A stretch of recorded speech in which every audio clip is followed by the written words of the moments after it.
औज़ुबिल्लाहि बिस्मिल्लाहिर्रहमानिर्रहीम। शुरू करती हूँ मैं अल्लाह के नाम से जो बड़ा नहायत रहम करने वाला है।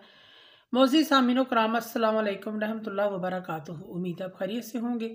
अल्लाह पाक आपके तमाम जायज़ हजात को पूरा करे। अल्लाह पाक आपकी दिली मुराद को पूरा करे। आमीन सुम्मा आमीन। हमारा आज का मौजू है ख्वाब में सिक्के देखने और मिलने की ताबीर। इसकी मुख्तलिफ सूरतें हैं, मुख्तलिफ ताबीरें हैं जो इस वीडियो में बयान की जाएंगी। अगर आपने इस चैनल को सब्सक्राइब नहीं किया तो कर दे, घंटी के बटन को भी दबा दें ताकि आपको आने वाली वीडियो का नोटिफिकेशन मिल सके। अल्लामा इब्ने सिरी रहमतुल्लाह ने ख्वाब में सिक्के देखने की मुख्तलिफ सूरतें बयान की हैं।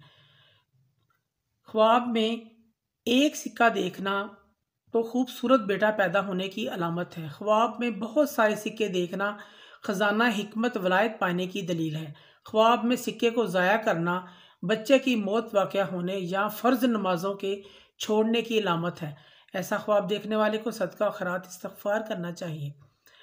ख्वाब में खोटे सिक्के देखना दीनी ईमानी की कमज़ोरी है, दीन के ईमान की कमज़ोरी है। ख्वाब में 5 सिक्के देखना 5 वक़्त की नमाज़ों पर दलालत करता है। ख्वाब में सिक्का निगल लेना अमानत में ख़यानत करने की दलील है। ख्वाब में सिक्के लेना या सिक्के मिलना अमानत का बोझ उठाने की अलामत है। अगर ख्वाब में कुछ देखे कि उसने किसी से एक सिक्का दिया है, ये इसकी मज़लूमियत की दलील है। किसी ने इसको एक सिक्का दिया है तो इसकी मज़लूमियत की दलील है। ख्वाब में ज़मीन पर पड़ा हुआ सिक्का मिलता है किसी को तो ये लड़ाई झगड़े की अलामत है। ख्वाब में मैयत की तरफ से सिक्का मिलना तो ये जुल्म से महफूज रहने की अलामत है।